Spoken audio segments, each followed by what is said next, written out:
Welcome to SKM fish hobbies. இன்னைக்கு நம்ம எதை பற்றி பார்க்க போகிறோம் பார்த்தீங்கன்னா, ஏற்கனவே எஸ்கேஎம் ஆல் இன்ஃபர்மேஷன் ஒரு சேனல் வச்சுருந்தோம். அது பேர் மாற்றி எஸ்கேஎம் ஃபிஷ் ஹாபீஸ்னு வச்சுட்டோம். இந்த சேனலில் பார்த்தீங்கன்னா ஃபிஷ் வீடியோலாம் போடுவோம். வாங்க நம்ம இருக்கிற ஃபிஷ் எல்லாம் பார்க்கலாம். இப்போ நம்ம கப்பி ஃபிஷ்ஷை பற்றி பார்க்கலாம். இதான் பார்த்தீங்கன்னா கப்பி ஃபிஷ்.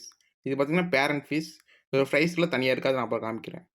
இது பார்த்தீங்கன்னா நல்லா பெருசாக இருக்குது. கப்பியா இல்லை மவுடியானே தெரில, அந்தளவுக்கு பெருசாக இருக்குது. இப்போ வாங்க இதை நான் கிளாஸ் டேங்கில் போட்டு தனியாக காமிக்கிறேன்.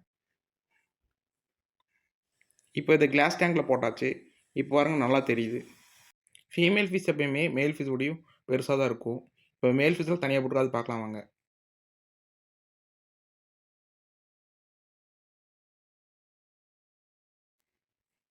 இதான் பார்த்தீங்கன்னா மேல் ஃபிஷ். நான் பார்த்தீங்கன்னா கிளாஸ் டேங்கில் தான் போட்டிருக்கேன். இது பார்த்தீங்கன்னா நல்லா க்ரீன் கலரில் பாசி பிடிச்சிருக்கு. இப்படி இருக்கிறது மீனுக்கு ரொம்ப நல்லது. ஃபிஷ் நல்லா ஆக்டிவாகவும் இருக்கும். இப்போ வாங்க கிளாஸ் டேங்கில் போட்டு காமிக்கிறேன். இப்போ பார்த்தீங்கன்னா கிளாஸ் டேங்கில் போட்டாச்சு. மேல் ஃபிஷ் எப்பவுமே ஃபீமேல் ஃபிஷ் உடையும் கலர்ஃபுல்லாக இருக்கும். இப்போ வாங்க இதோட ப்ரைஸை பார்த்துடலாம். இதான் பார்த்தீங்கன்னா நாங்களே கட்டின சிமெண்ட் டேங்க். இதில் பார்த்தீங்கன்னா அதோட ப்ரைஸ் எல்லாம் விட்டுருக்கோம். இதில் பார்த்தீங்கன்னா ஒரு 50க்கும் மேலே குட்டிகள் இருக்கும். ஃப்ரைஸ் எப்போவுமே ஆஃப் சண்டேட் வர மாதிரி வைக்கணும். அப்போ தான் பார்த்தீங்கன்னா ஃப்ரைஸ் நல்லா ஹெல்த்தியாக இருக்கும். கப்பீஸ்க்கு எப்போவுமே ஒரு மாதத்துக்கு டைம் தண்ணி மாற்றினா போதும். இதுக்கு ஃபுட்டு பார்த்தீங்கன்னா நார்மல் ஃபிஷ்க்கு ஒரு பெல்லட்டியே கொஞ்சம் பொடி பண்ணி போடலாம். இப்போ வாங்க நம்ம ஆப்பிள் ஸ்னெயிலை பற்றி பார்க்கலாம். இதான் பார்த்தீங்கன்னா கோல்டன் ஆப்பிள் ஸ்னெயில்.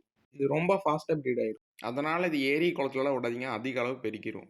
மற்ற மீன்கிட்ட முட்டையை பாதுகாக்கிறதுக்காக எப்பயுமே தண்ணிக்கு மேலே தான் இது முட்டை வைக்கும். இதான் பார்த்தீங்கன்னா ஆப்பிள் ஸ்னெயிலோட எக்கு. இது பொரியலுக்கு பார்த்தீங்கன்னா 15 நாளுக்கு மேலே ஆகும். இது ட்ரையாக விடக்கூடாது, அதனால் டெய்லி மேலே அது மேலே தண்ணி தொளிச்சு விடுங்க. இந்த வீடியோ பிடிச்சா லைக் பண்ணுங்கள், ஷேர் பண்ணுங்கள், மறக்காமல் சப்ஸ்கிரைப் பண்ணிடுங்க.